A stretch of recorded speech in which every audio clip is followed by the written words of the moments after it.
Hey guys, I will Clyde here. I am going to teach you guys the build that I usually run, uh, either in ranked, casual, or even in competitive play for VA. Um, for this instance, we're going to use Athena, probably one of the best gods that you can use in Smite right now, for the fact that she has the best CC, what it's called the taunt or confound. It's 2 seconds of CC of her taunting players towards her, and if it's followed up, they will most likely die because it is a humongous CC effect. Just great, great, great in every form. But that's not the point. The point is the build. The build, when you're level 1, you get Watcher's Gift.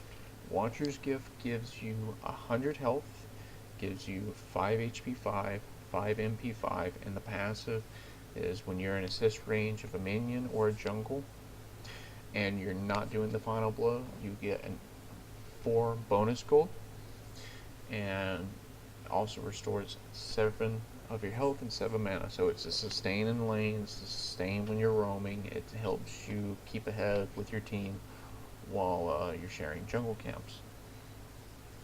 For a health pot, for in the very beginning, you need 4 health pots, um, and also you can have 4 multi potions or 4 mana potions. I usually go mana potions because I usually use a lot of my mana during lane. Um, and of course you get boots 1. It costs 300 gold. This all will equal to your total of 1500 gold that you're going to have in the very beginning. When you're level 5, I usually go Traveler shoes and a few wards. And then second item will explain Traveler shoes, 20 magical power, 18% movement speed. You gain 14 additional movement speed and plus 25 HP 5 while out of combat, which is really, really good if you're poked out. You can gain a bunch of your health back to reinitiate. And also, every time you hit an enemy god, you earn 30 gold. And this can't occur on the same god more than once every 90 seconds. So 5 gods in game, that's 150 gold every 90 seconds. Every 90 seconds. Very big. Very, very big. Hide of the Urchin is usually the second item I go to because you're going to be really, really tanky in the beginning with this item. Hide of the Urchin, 35 magical and physical protection with 250 health and mana.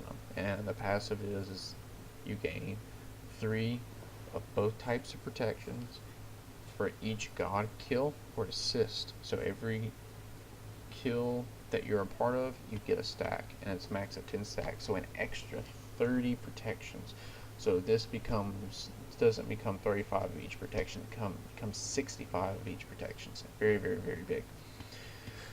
Third item is usually switched between Sovereignty and Heartward depending on the team comp. If the team comp is more physical based, I usually go Sovereignty, 200 health for yourself, 30 physical protection for yourself, and gives an aura for the people within 70 units, your allies 70 units around you, 30 physical protections, and 25 HP 5. So basically the same thing as the Traveler shoes, but it's active with your entire team that's near you in 70 units of frame.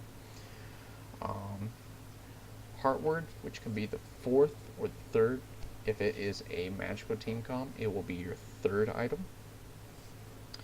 It gives you 45 magical protections, 200 health, and all allies within 70 units, just like the last one.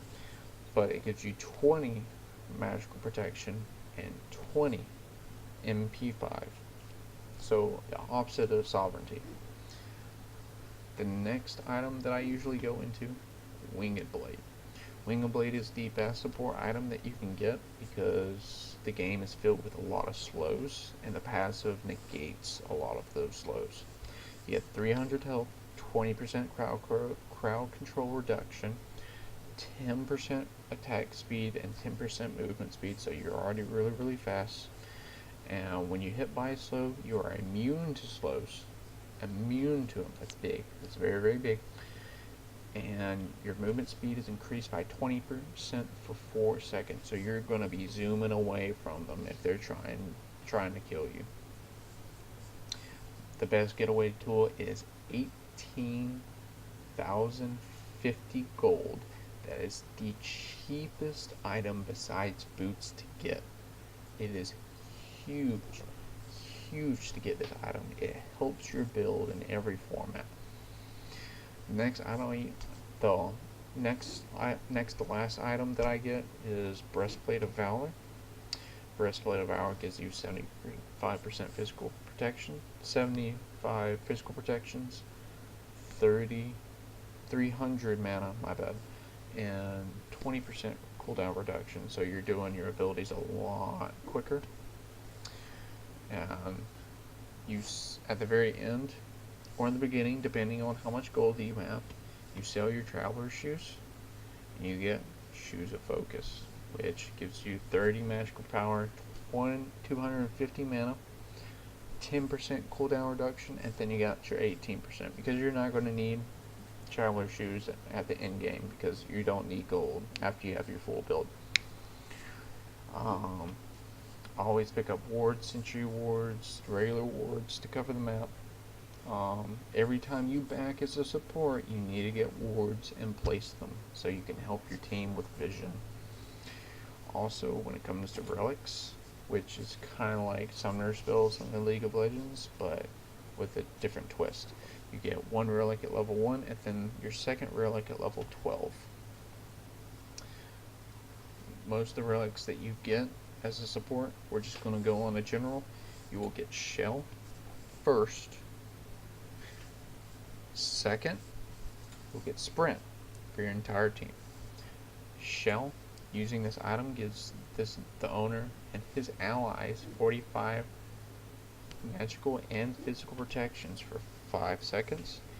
And also, all damage taken is reduced by 15%. Very, very big in team fights, especially if they have a burst mage, because it takes away 15% of that magical damage doing to your team. And then you have Sprint. It buffs movement speed of your allies in 55 units by 40% for 5 seconds, and they are also immune to slows.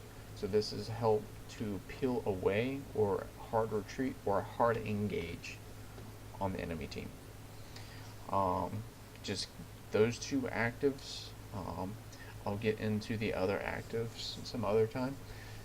And this is the general build that I run. I will change it up once in a while depending on the team comp that I'm going up against, or on the situation if I'm behind or if I'm ahead. And those are the factors, but that's for another date. Besides that, this is the build that you'll be running most of the time in Smite as a support, just for the fact that you stay ahead with your team, you have sustain, you have survivability, and you are able to help your team. That's it for this guy, guys. If you have any more questions or comments, post them down below.